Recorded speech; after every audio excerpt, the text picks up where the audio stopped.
Hey, it's Mike. Thanks for tuning back in.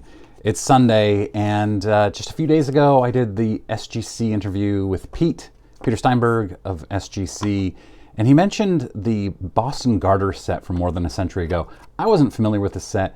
I thought I'd look it up and see, and it is pretty interesting, so I'm going to do a video on that. Before I get to that, though, first of all, recent pickup. Add this to my Hall of Fame rookie auto collection. Picked this up way cheaper than I would have.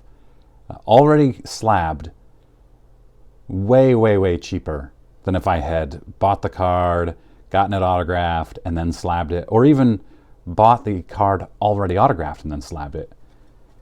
Huge bargain, which I'm finding more and more at this point, which is great.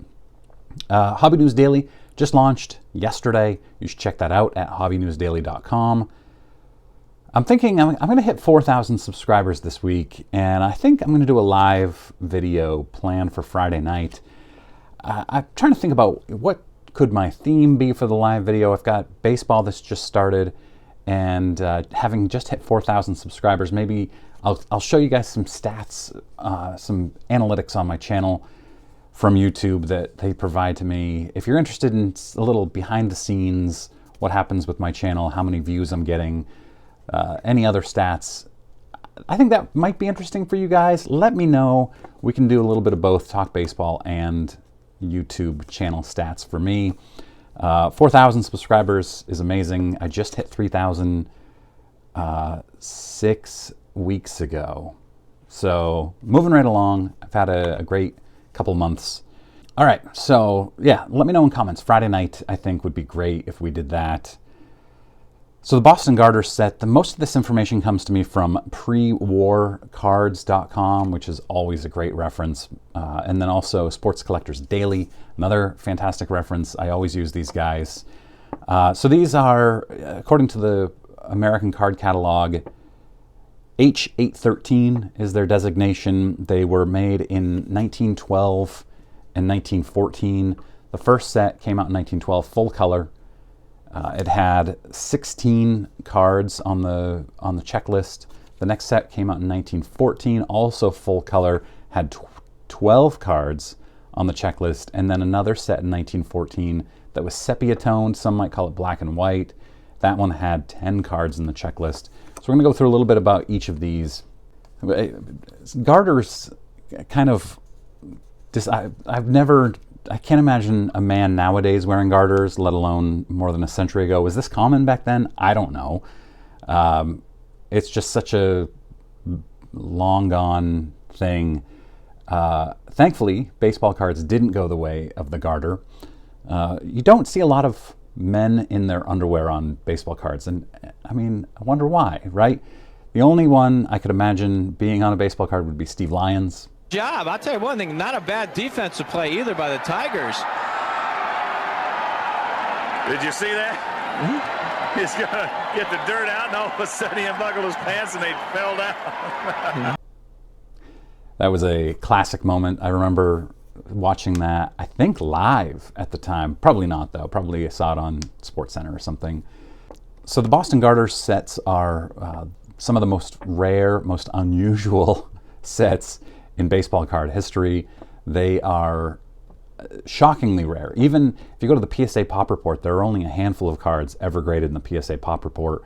The SGC Pop Report we'll talk about a little bit more. They've graded the vast majority of the cards that have ever been found in this set. So these cards were inserted one card per box of 12 Boston Garter garters.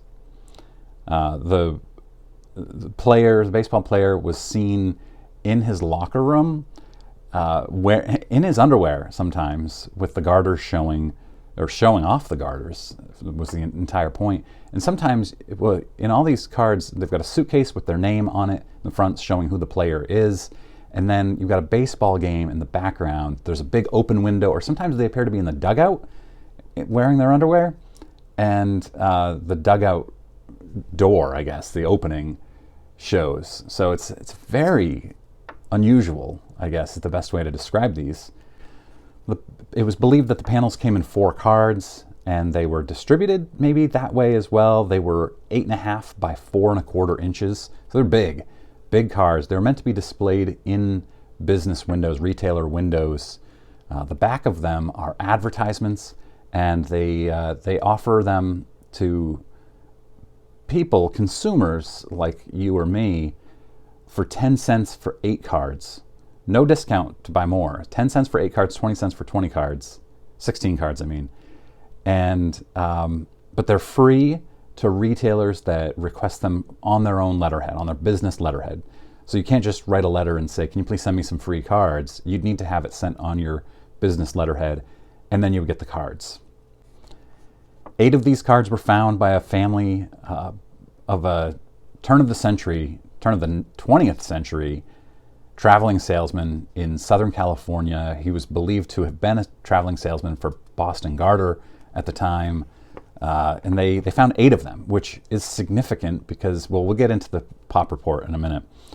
These were issued by George Frost Company that owned Boston Garter. The ads on the back of them said they had a velvet grip and hold your sock smooth as your skin. Boston Garter, made to completely satisfy every man. These are meant to be displayed in windows of retailers. I think I mentioned this already, but you're supposed to post them in your window, and then as men walked by, they would say, "Oh, sock garters and baseball, great." Just typical advertisement of the time. Really interesting stuff.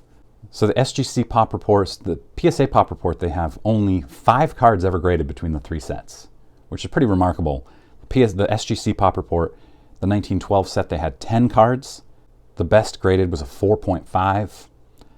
The 1914 color set had 31 cards graded. The best was the Shoeless Joe 5.5. We'll talk about that one in a minute because that one sold fairly recently. 5.5 Shoeless Joe from 1914. So this was 5 or 6 years before he was banned from baseball.